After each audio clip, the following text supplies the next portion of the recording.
زبان و بیان کی کلاسک کی روایت اور زندگی کی نئی تجربات کی فضلوں کے ساتھ آگے بڑھ کر ماضی، حال اور مستقبل کا ایک ایسا سنگم تیار کیا ہے جس کی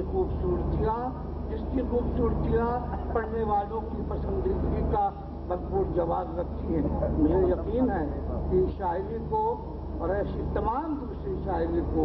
ادب و تہذیب کا کے بنیادی مجھے یقین ہے کہ شاعری کو اور ایسی تمام دوسری شاعری کو ادب و تہذیب کے بنیادی نصاب میں شامل کیا جاتا رہے۔ بہت شکریہ۔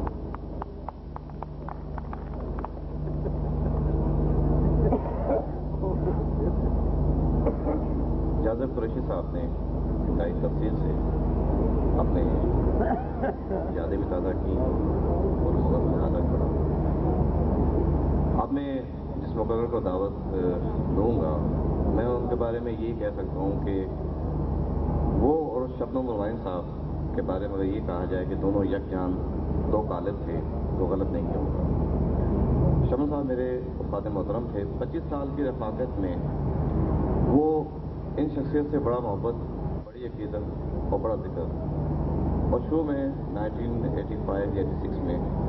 شبنم صاحب مجھے لے کر حنیف اسدی صاحب کے پاس ناظم آباد جاتے تھے، وہاں احمد بھائی بھی آتے تھے، اور یہ عقیدت، یہ محبت یہاں تک پہنچی یا یہاں تک تھی کہ شبنم صاحب نے اپنی ایک بیٹی کا نام بھی ساحر رکھا۔ اور آج جو پروگرام ہو رہا ہے اس میں تجویز تو فیصل عظیم صاحب کی تھی، لیکن اس میں سارا تعاون جو میرے ساتھ کیا اور فیصل صاحب نے کیا ہے، تو میں شبنم صاحب کے ہمدرد نگرینہ دوست بھائی جناب پروفیسر ساحر الفائی صاحب سے گزارش کروں گا کہ وہ آئیں، اور پروفیسر ساحر الفائی صاحب۔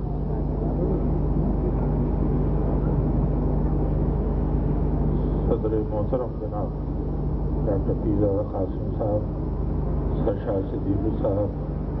جازب صاحب، فیصل نجفی صاحب، فیصل عظیم صاحب، انجم جاوید صاحب، اور بہت ہی محترم سامعین جو یہاں تشریف فرما ہیں، یہ سب ادب کی جانی پہچانی شخصیات ہیں، اور بہت خوشی اس بات کی ہے کہ شبنم صاحب کے نام پر اتنے کم مدت میں جو دعوت دی گئی اس پر آپ خواتین و حضرات یہاں تشریف لائے۔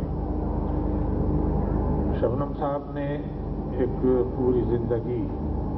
ادب کے لیے وقف کی، اور وہ مختلف زاویوں سے ادب کی جو معیاری قدریں ہیں ان کو نہ صرف عزیز رکھتے تھے بلکہ اسے چاہتے تھے کہ زندگی میں وہ ایک سچی روایت بنے، اور سماجی جو ادبی سماجیات ہے اس کے لیے بھی وہ کوشاں رہے۔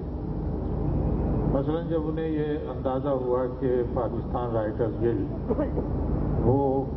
خدمت انجام نہیں دے رہی ہے جو ادیبوں کے لیے ہونے چاہیے، تو انہوں نے ایک اپنا الگ ادارہ قائم کیا، ارباب قلم، اور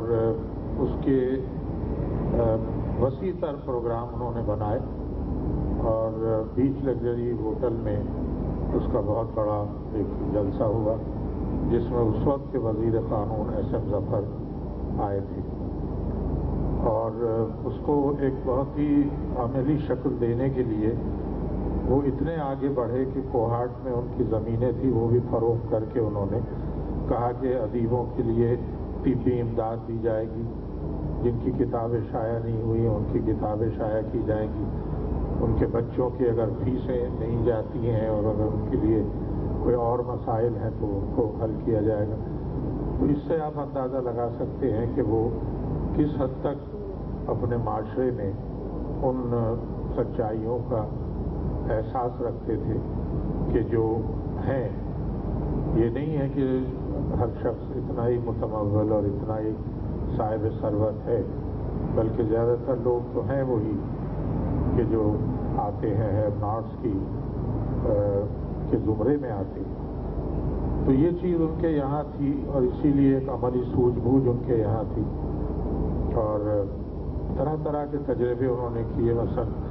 ارباب قلم کے تحت انہوں نے نظم کے مشاعرے کیے، صرف کہ وہ شعراء جو نظم ہی کہتے تھے اور عموماً مشاعروں میں بھی نہیں آتے تھے، جیسے نون راشد ہیں، ابن انشاء، ضیاء جالندھری، عزیز حامد مدنی، یعنی غزل بھی وہ کہتے تھے لیکن اصرار انہیں اپنی نظم پر تھا، اور نظمیں واقعی ان کی بہت مختلف ہوتی ہیں۔ تو یہ چیز بھی ریکارڈ پہ موجود ہے کہ نظم کا مشاعرے انہوں نے کیے۔ اسی طرح سے جب مجنو گورکھپوری صاحب یہاں تشریف لائے تو انہوں نے یہ سوچا کہ ان کے علم سے استفادہ کیا جائے، چنانچہ پاکستان کے اس ماحول میں کہ وہ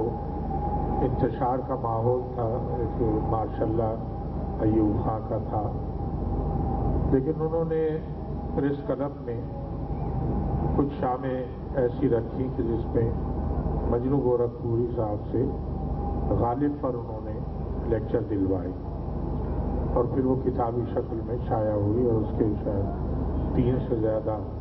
ایڈیشن اب تک شائع ہو چکے ہیں، بہت ہی خوبصورت دیدہ سی۔ اور پھر مجنو صاحب چونکہ حافظہ ان کا بہت ہی قوی تھا، بہت مستحضر علم تھا، تو ساری باتیں زبانی تھی، اس لیے کہ وہ ہمیشہ یہ کہتے تھے کہ بھائی گورکھپور میں میرا کتب خانہ ہے، وہاں دیکھ لو جا کر۔ تو اب اسے دیکھنے کون جاتا گورکھپور، انہی سے پوچھ لیتے تھے، صاحب آپ ہی بتا دیجیے۔ تو اس طرح سے وہ بڑی اعلیٰ قسم کی ایک وہ تصنیف ان کی ہو گئی۔ وجہ اس میں یہ ہے کہ فارسی کلام پر غالب کے بہت کم توجہ دی گئی ہے،